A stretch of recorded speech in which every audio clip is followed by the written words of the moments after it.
Bonjour les amis, alors aujourd'hui je vais vous faire une petite vidéo, je ne savais pas tellement comment annoncer ce sujet, comment vous trouver le titre, mais je vais vous parler de la mort aujourd'hui.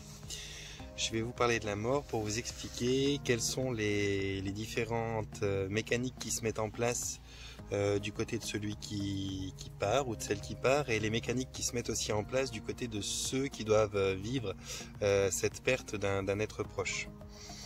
Alors, l'idée aujourd'hui, c'est un petit peu de vous expliquer quelque chose que je fais vraiment pas d'habitude, c'est de vous faire fonctionner à l'inverse de ce que je vous demande de fonctionner d'habitude. D'habitude, j'ai tendance à vous dire qu'il est bon de laisser un petit peu le mental et l'intellect au repos, voire en observation, pour passer sur quelque chose de plus spirituel, de plus au niveau du ressenti, plus au niveau de l'esprit, quand on est sur le ressenti, puis la foi, la croyance.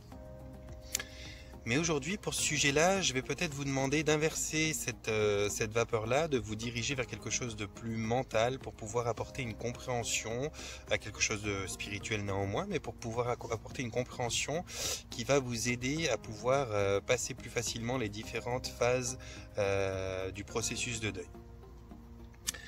Alors je vais vous expliquer pourquoi je vous parle de ça aujourd'hui. C'est-à-dire que lorsque un être part, lorsque vous perdez un être cher, il y a vous qui êtes dans votre début de processus de deuil, qui allez passer par tout un tas de phases, qui sont des phases assez, bien sûr douloureuses, mais qui sont aussi des phases de déni, qui sont des phases, donc vous avez la négociation, vous avez le refus, vous avez énormément de passages obligatoires, j'ai envie de dire, qui vont qui vont composer votre réaction. Et ça, c'est dû, enfin, c'est pas dû, mais la vitesse et la cadence à laquelle vous allez passer toutes ces phases, ce sera dû à vos croyances, ce sera dû à votre spiritualité, ce sera dû à votre approche de la mort, à votre approche de la vie aussi. Et de l'autre côté, pour la personne qui est décédée, il y a aussi tout un tas de phases. Alors je peux pas vous les énumérer comme j'énumère celles dont on travaille, celles qu'on travaille en psychologie ou en spiritualité, parce que là moi j'ai jamais été passer un séjour là-bas pour pour pouvoir faire des interviews de personnes décédées, si vous voulez, mais on a quand même pas mal de retours à travers les canalisations, à travers les hypnoses quantiques, où on demande comment ça fonctionne, les incarnations, la mort, et puis toutes ces choses qui se passent dans les processus de la vie, parce que finalement pour mourir il suffit d'être vivant, c'est une des facettes premières de la vie, c'est le rendez-vous qu'on a tous, c'est ce passage là obligatoire qui est un passage de changement d'état. Et donc ces différents processus, vous avez des processus qui sont en tout cas la lâcher du corps, la reprise de la liberté en laissant le corps sur place, mais il y a aussi les processus de compréhension de qu'est-ce qui se passe, qu'est-ce qui arrive, d'acceptation de ma vie est terminée, maintenant je passe à autre chose, et puis tout un tas d'autres processus comme ça, d'autres choses qui doivent être dépassées aussi pour la personne qui part. Mais il y a aussi une forme de deuil pour elle, parce qu'elle doit faire le deuil de cette vie qu'elle avait sur Terre, de toutes les personnes qu'elle laisse, et elle, à la différence de vous, elle vous voit, elle vous entend encore. Dans une certaine mesure, elle peut être reliée par les liens, elle peut être reliée à votre tristesse, à votre sentiment d'injustice, à votre colère, à toutes ces choses qui composent votre état d'être au moment où vous les perdez, quoi. Et c'est plus compliqué pour une personne de pouvoir imaginer. C'est plus compliqué pour une personne de pouvoir imaginer qu'un être décédé a aussi un processus de deuil et a aussi une ou plusieurs phases à passer avant d'être libéré. Et c'est sur ça que je voudrais mettre un petit peu le point aujourd'hui. J'aimerais vous dire que ça dépend aussi de vous. C'est-à-dire que quand on parle de faire un processus de deuil, d'aider une personne à dépasser un deuil, on va parler de qu'est-ce qu'on peut faire pour elle, comment on peut lui faire reprendre un petit peu goût à la vie, comment on peut faire pour lui apporter un espoir de continuer à vivre et de continuer à faire des choses et de s'épanouir malgré tout. Mais on parle rarement de comment aider une personne décédée à faire son processus de deuil. Et vous avez une implication là-dedans. C'est-à-dire que Pour aider une personne décédée à faire son processus de deuil, je pense que c'est quelque chose qui est accessible à ceux qui sont déjà dans ces sphères-là, d'une certaine manière, qui sont capables de pouvoir être en présence pour pouvoir leur expliquer, ou des différents guides ou anges qui vont venir les aider et les soutenir dans ce passage-là. Mais c'est aussi quelque chose que l'on peut faire depuis la Terre, avec notamment les passeurs d'âme. Et en étant un, je vais pouvoir vous parler avec une vision un petit peu plus éclairée là-dessus.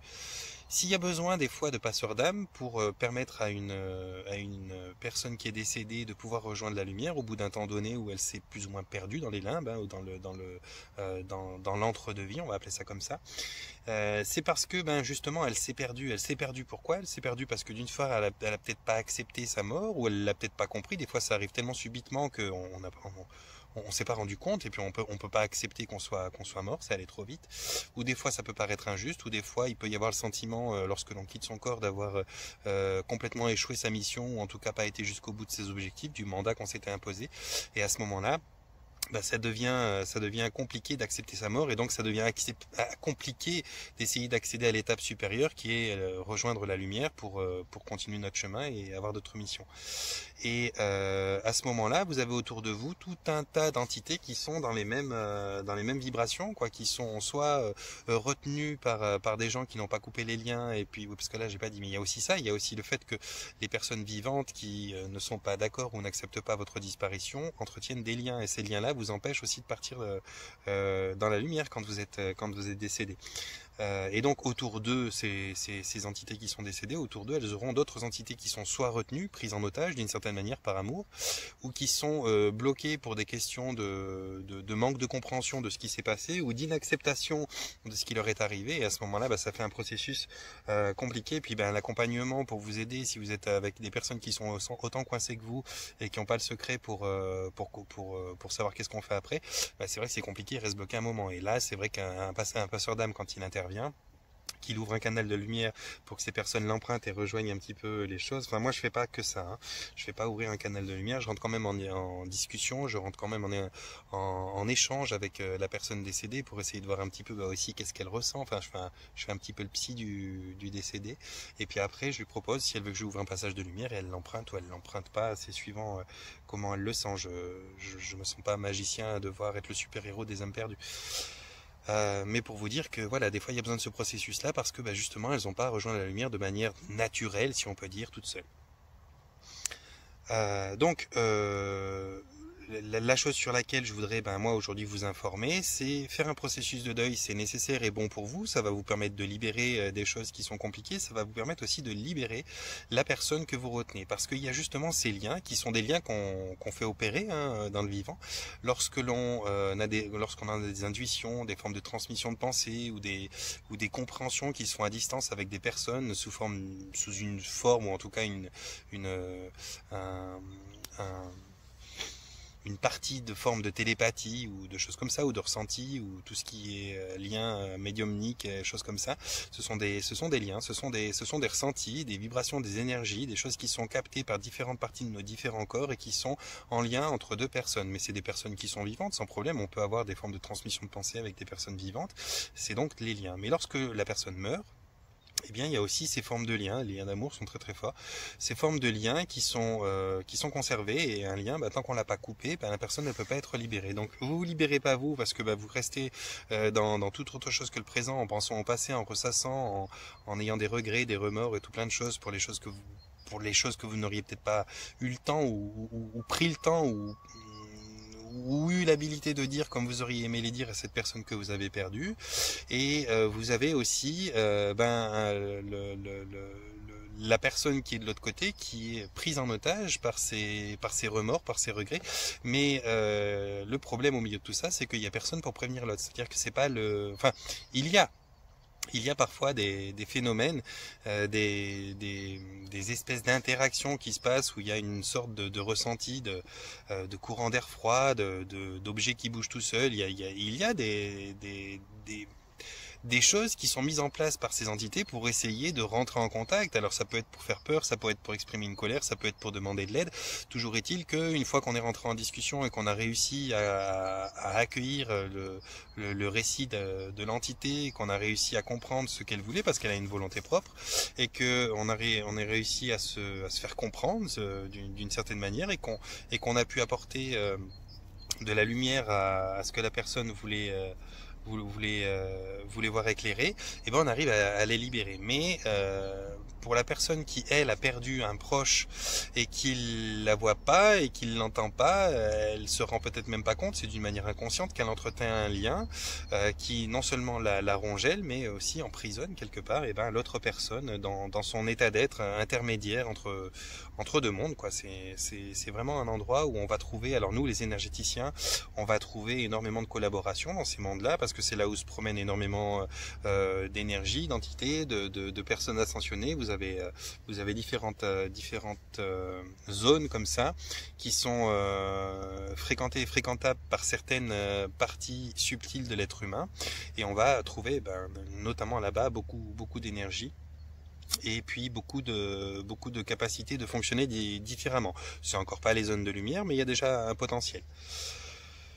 Alors voilà, moi aujourd'hui je voulais vous dire, si vous avez des processus de deuil qui doivent être faits, faites-les, parce que non seulement ça va vous libérer vous, c'est très important, vous n'êtes pas bien donc il faut aller mieux, mais aussi ça va libérer cet être cher que vous ne savez même pas tenir en otage à travers vos pensées, à travers votre force d'amour quelque part, parce que c'est tout au nom de l'amour tout ça. Ça se fait très facilement. Alors moi je dis ça parce que je suis un petit peu un as en la matière. On a tous des qualités premières, et alors moi dans ma pratique, c'est une de mes plus grandes qualités, une de plus grandes facilités, c'est d'accompagner les personnes dans un processus de deuil ou dans un processus de préparation à la mort. C'est vraiment quelque chose que je fais très facilement, et donc je vais pouvoir vous parler de ça avec aisance bien sûr, mais c'est quelque chose qui se fait d'une manière générale avec tout type alors en tout cas au niveau de l'hypnose, parce que l'hypnose est assez pertinente pour ça. C'est quelque chose qui se fait en général assez rapidement, assez bien, c'est plutôt confortable. Vous avez des gens qui pleurent presque de joie à la fin parce que ils ont pu mettre un point au chapitre de leur vie et de la vie de l'autre personne. Et donc vous vous retrouvez assez facilement dans le confort vis-à-vis de ça, et c'est quelque chose qui va pour vous être salvateur, mais c'est aussi quelque chose, comme je vous le disais, qui va pouvoir apporter à la personne de l'autre côté qui est tenue par ces liens que vous n'avez pas bien voulu couper. Voilà ce que je peux vous dire là-dessus. Il n'y a pas à prendre en inquiétude le fait de travailler là-dessus. C'est pas une souffrance. On n'est pas obligé de traverser des choses abominables pour pouvoir se dépasser à ce niveau-là. Et donc, je vous invite à le faire. Si vous avez quelqu'un qui est perdu depuis longtemps, mais que vous avez l'impression que le sentiment de deuil n'est pas terminé, ou que les processus n'ont pas été poussés au bout, et que vous avez peut-être l'impression que quelque chose vous suit ou vous habite depuis longtemps. Il est possible que ce soit un proche que vous n'ayez pas libéré. C'est pas qu'il a envie de vous embêter, c'est que vous l'avez pas libéré, et puis malheureusement il est collé à vous d'une certaine manière. Voilà les amis, je vais pas forcément vous en dire plus là-dessus, parce que je pense que le principal est dit. Vous pouvez me rejoindre dans les commentaires, on peut en discuter ensemble, on peut aller plus avant là-dessus, on peut voir, après il y a tout un tas d'échanges et de choses qui peuvent se passer entre deux, entre la libération et puis enfin entre le décès et la libération. Mais ça, on peut en discuter en commentaire, vous venez me voir, vous me retrouvez, il n'y a pas de problème. Vous savez que vous pouvez me rejoindre sur donc dans la description, je vous mets un lien pour mon profil Facebook. J'ai aussi le groupe L'Intention Base du Changement, que vous pouvez rejoindre sur Facebook, où vous pouvez échanger entre vous, puis ça c'est merveilleux, j'adore. Je remercie les nouveaux membres, ceux qui se sont abonnés récemment, ceux qui s'abonnent de jour en jour, merci de votre inscription. Je vais vous solliciter pour me mettre un pouce en l'air, parce que c'est grâce à ça que les vidéos sont de plus en plus vues, pour les partager, parce que il y a plein de gens, j'ai l'impression, qui ont du plaisir à les voir, donc voilà, faites perdurer le truc, partagez les vidéos, et puis pour vous abonner si c'est pas encore fait, vous êtes vraiment les bienvenus dans cette famille de partage de réflexion. Je vous accueille bras ouverts, je suis très content d'en voir plus chaque jour. Et puis moi je vous fais mon panier de bisous, et comme d'habitude je vous souhaite de vous porter bien et puis de prendre soin de vous.